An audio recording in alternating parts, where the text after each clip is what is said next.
Good morning. This is Josh Hayes with Hedge Plus, and here's today's market monitor.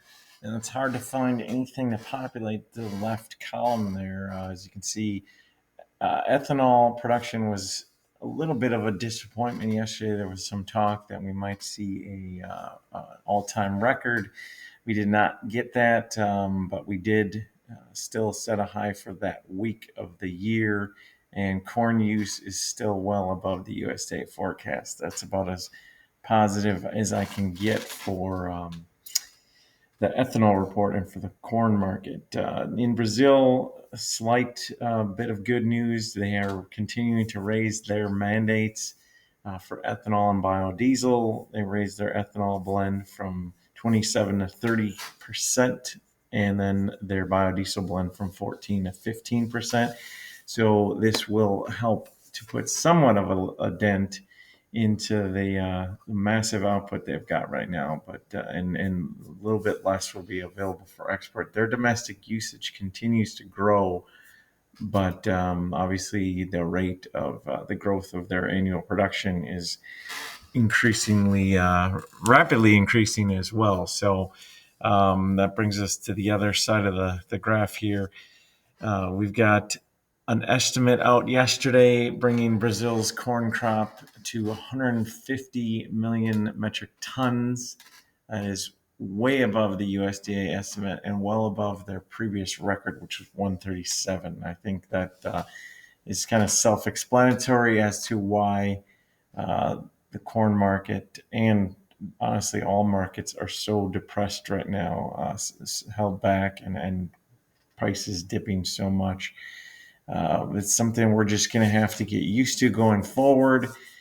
Their crop is coming to market just a few months before ours. This time of year, the world is flooded with grains. South America's production is on par, starting to grow on par with what the United States put out. So imagine taking what the U.S. did every year and the world depended on it to such a great degree, and adding another U.S. elsewhere, and they come together around the same time. So it's gonna, unless we have, it's coming to a situation where it's not just a weather issue here. You almost need to have a weather issue in both places. A weather issue in either will show up at some point in the year, probably again in the wintertime and early part of next year. But short of having a weather issue in both places, there's not going to be a shortage of grain for the world at this time of year. So it's something we'll have to kind of start adjusting to going forward, especially as South American production continues to grow. Lastly, improving weather in the Southern Plains is easing concerns over wheat here, and then you have a complete loss of all gains made from what took place in the Middle East. That fighting has stopped there for now, and with it have gone all of the gains and then some. So you take out the Middle East worries and you remove some of the weather worries. Granted, there are still some areas with weather issues, but not nearly as major as what we saw with the U.S. So winter wheat harvest is starting to catch up, and that is easing some concerns in the wheat market, and thus the pullback and the losses that we've seen. Taking a look at weather, most of the Rockies, basically most agricultural areas east of the Rockies are set for a healthy amount of rain, nothing too excessive, nothing too short for the next 2 weeks. Another reason why there is so little weather, if any at all, any weather premium in our markets. One of the few areas of concern right now are Argentina. Their wheat area remains very dry. It's set to stay dry for another 2 weeks. Ukraine is starting to get too dry. And then in Brazil, they have frost and freezing that are starting to hit their southern regions. The biggest areas of concern would be for their safrinha crop and also for their coffee growing. But the frost and freezing is not said to have been severe enough to cause too much damage, if any at all. So it's something that could be a problem if it keeps up, but as of right now, not yet a concern that would move the markets.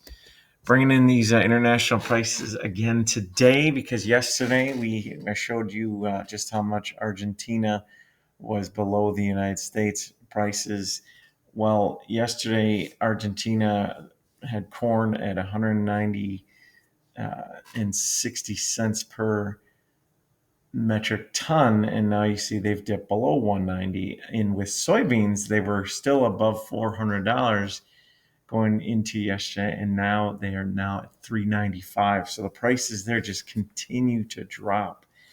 We dropped over $4. They dropped $5 with soybeans, and with corn we dropped about 40 cents, and they dropped over another dollar. So it's another indicator of why prices keep falling here. As much as ours have fallen, it hasn't made our exports really any more attractive, because what Argentina has ready and available for the market, and wait till we see what Brazil has. They're still above us in both places with both corn and beans, but their harvest is progressing, and they'll be coming to the market with a glut of product soon. So that is no doubt why the market has been driven so low. Even though Brazil's prices will probably continue to fall, it doesn't necessarily mean that our futures market has to continue to fall. A lot of this is priced in anticipation of what's to come from Brazil. But yeah, we've had this situation now for well over a month, where Argentina is just so significantly below ours. And as our price comes down, theirs goes down even further. Taking a look at the overnight, we're actually up across the board relative to yesterday at this time, though. Corn is about even, so hopefully maybe we found a bottom and the bleeding has stopped. We'll see. But soybeans are down another 12 cents since this time yesterday, and wheat is down another 4. Nice to see some green. Let's hope this keeps up, and let's hope these funds release their grip on this market soon. Hope everyone has a great day, and we'll talk to you again tomorrow.